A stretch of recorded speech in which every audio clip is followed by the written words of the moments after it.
26 రోజే అది పూర్తి చేయడం జరిగింది. దాని తర్వాత మరి జనవరి 26న మాత్రమే మరి గణతంత్ర దినోత్సవాన్ని జరుపుకుంటున్నారు. మరి రాసినటువంటి ఆ రాజ్యాంగాన్ని అమలు చేస్తున్నటువంటి దినం ఇది. 1950 జనవరి 26 నుంచి మనకు రాజ్యాంగం అనేది అమల్లోకి వచ్చిందన్నమాట.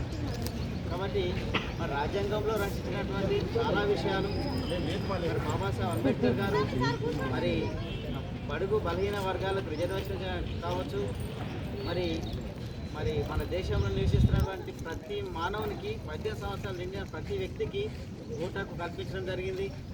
ఈ విధంగా చూసుకుంటే మరి ఆ రాజ్యాంగంలో చాలా ప్రణాళికలు, ఏ విధంగా పరిపాలన జరగాలి, ఏ అధికారి ఎలా ఉండాలి, ఏ మనిషి ఎలా జీవించాలి, జీవన ప్రమాణాలు ఎలా పెరగాలి, ఆర్థికంగా దేశం ఏ విధంగా డెవలప్ కావాలి, అన్ని విషయాలు కూడా మరి రాజ్యాంగంలో పొందుపరచడం జరిగింది. మరి ఈరోజు పరిపాలన జరుగుతున్నటువంటి రాజకీయ నాయకులు మనం ఏ విధంగా పరిపాలిస్తున్నామంటే కేవలం ఒక రాజ్యాంగాన్ని ఆసరా తీసుకొని దాంట్లో ఉన్నటువంటి హక్కులను తీసుకొని మనందరూ పరిపాలన జరుగుతుంది. మరి ఈ రాజ్యాంగం కింద జనాలందరూ సుభిక్షంగా ఉండాలన్న విషయాన్ని మనము గంటపదంగా చెప్పుకోవచ్చు. రాజ్యాంగమే లేకపోతే మనకు మనుషులందరికీ కూడా సమానమైన హక్కులు ఉండేవి కాదు. రాజ్యాంగం లేకముందు మన హక్కులు ఎక్కడ ఉన్నాయి? మన భారతదేశంలో నివసిస్తున్నటువంటి ప్రజలందరికీ సమాన హక్కులు ఉన్నాయి, అప్పుడు లేవనే చెప్పాలి. రాజ్యాంగం వచ్చిన తర్వాతనే బడుగు బలహీన వర్గాలు కానీ ఉన్నతమైన కులాల వారు కానీ మరి ప్రతి అందరికీ కూడా మంచి న్యాయం జరిగేటటువంటి హక్కులు సాధించడం జరిగింది. కాబట్టి ఈరోజు మరి మన రాజ్యాంగ దినోత్సవంగా మనము జరుపుకుంటున్నాం. చాలా సంతోషం. మరి సార్ కూడా ఇప్పుడు అన్నాడు, ఉపాధ్యాయులు తీసుకున్నటువంటి వేతనానికి అనుగుణంగా మరి ఉపాధ్యాయులు పనిచేయాలని అన్నారు.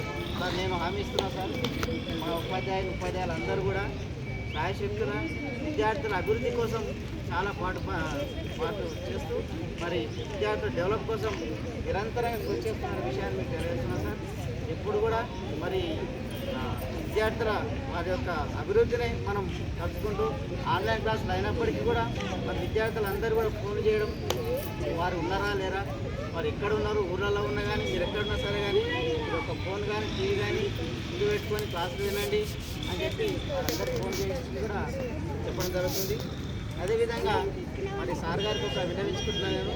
మరి మన పాఠశాలలో అన్నీ చాలా బాగున్నాయి, మంచి బిల్డింగ్ కూడా సార్ వల్ల వచ్చింది, అన్ని క్లాసులు బాగానే ఉన్నాయి, కానీ ఒక్కటి మాత్రం తక్కువ ఉందనే విషయాన్ని తెలియజేస్తున్నాను. మౌలిక వసతులు అన్నీ ఉన్నప్పటికీ ఒక వాష్రూమ్, విద్యార్థులకు టాయిలెట్స్ అనేది చాలా ఇబ్బందిగా ఉన్నది. అవి లేవని కాదు, కొత్త కట్టిరు బాగానే ఉన్నాయి, కానీ వాటి నిర్వహణ ఇబ్బంది అయిపోయింది. నిర్వహణ అంటే చాలా ప్రాబ్లం. విద్యార్థులకు ఇబ్బంది ఉన్నది, ఉపాధ్యాయులు కూడా చాలా ఇబ్బంది ఉంది. కాబట్టి ఈ విషయాన్ని కొద్దిగా హెడ్ మాస్టర్ గారు చొరవ తీసుకొని రాబోయే రోజుల్లో మరి ఇప్పుడు 5th నుంచి స్కూల్ స్టార్ట్ అయ్యే అవకాశం కూడా సార్ అన్నారు. కాబట్టి విద్యార్థులు వచ్చే లోపలనే మరి విద్యార్థులకు మరి టాయిలెట్స్ కానీ వాష్రూమ్స్ కానీ కొద్దిగా రన్నింగ్లోకి వచ్చే విధంగా పాటుపడాలని చెప్పి